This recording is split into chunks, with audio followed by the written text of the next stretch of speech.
Seasonally ফল আসলেই আমার কিন্তু বিভিন্ন আইটেম তৈরি করতে ভালো লাগে। আর এখন প্রচুর পরিমাণের এই ফলটা বাজারে পাওয়া যাচ্ছে, আর এটা করব না সেটা তো হতে পারে না, তাই না? একবার হলেও আপনারা ট্রাই করবেন, এত টেস্ট হয় যেটা বলে বোঝাতে পারবো না। চলুন তাহলে দেখা যাক। সুপ্রিয় দর্শক, আসসালামু আলাইকুম, সবাইকে ওয়েলকাম। এখানে আমি 2টা আনারস নিয়েছি, আর এখন তো প্রচুর আনারস বাজারে পাওয়া যায়, আর আনারসের দামও কিন্তু কম। আনারস 2টা ভালো করে ছুলে কেটে একদম দেখেন এই যেরকম সাইজ করে কেটে নিয়েছি। এই যে ভিতরে যে কালো কালো চোখের মতো আছে না, ওইগুলো কিন্তু ফেলে দিয়েছি। ভালো করে কেটে নিয়ে আসলাম। আর নিয়েছি 6-7টা শুকনা মরিচ, এইভাবে ছোট করে কেটে। পরবর্তী স্টেপে চলে যাব। কড়াইতে আনারসগুলো দিয়ে দিলাম, আর দিয়ে দিলাম 1 কাপ চিনির 3/2 ভাগ, অর্থাৎ 1.25 কাপ চিনি এখানে অ্যাড করেছি। আর আপনারা যদি আরেকটু রসালো রাখতে চান তাহলে 1 কাপ চিনি অ্যাড করতে পারেন। আর আমি যেভাবে দিয়েছি এটাই পারফেক্ট হয়েছে। চিনিটা দিয়ে 3-4 মিনিট রান্না করার পর এই পর্যায়ে চলে আসছে, চিনিটা গলে পানি ছেড়েছে।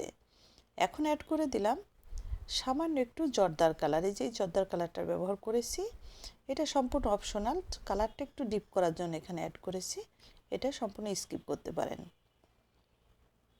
জর্দার কালারটা দিয়েও আরও 4-5 মিনিট রান্না করেছি। দেখেন চিনিটা কিন্তু শিরাটা ঘন হয়ে আসছে।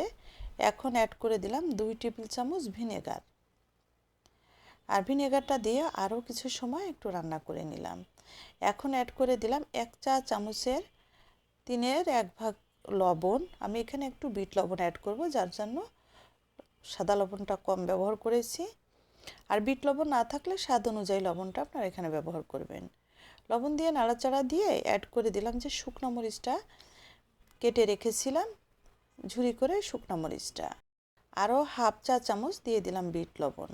এখন সুন্দর করে সব কিছু নাড়াচাড়া দিয়ে মিশিয়ে ঢাকনা দিয়ে ঢেকে রান্না করে নিব 10-15 মিনিট লো ফ্লেমে। এবং ঢাকনা দিয়ে ঢেকে সারা রাত রেখে দিয়েছিলাম শিরার ভিতরে। পরের দিন সকালে নিয়ে আসলাম। দেখেন এখন এই জারে করে আমি এটাকে সংরক্ষণ করব।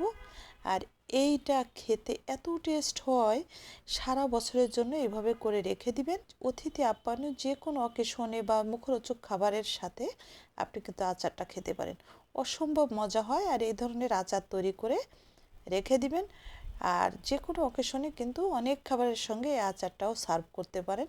একদম আনকমন একটা আচার, আর এটা খেতেও যেমন টেস্টি, একটা ফ্লেভার মানে মন ভরে যাওয়ার মতো। এভাবে তৈরি করে রেখে দিবেন, নর্মাল ফ্রিজে সারা বছর রেখে খেতে পারবেন। আর এমনিতেও রেখে খেতে পারবেন, নষ্ট হবে না। যার জন্য শেয়ার করে রেখে দিবেন। আপনার টাইম লাইনে অন্যদেরও দেখার সুযোগ করে দিবেন। কেমন হলো কমেন্টস করে জানাবেন, একটা লাইক দিতে ভুলবেন না। সবাই ভালো থাকবেন, সাথে থাকবেন। সবাইকে অসংখ্য ধন্যবাদ সাথে থেকে দেখার জন্য। আল্লাহ হাফেজ।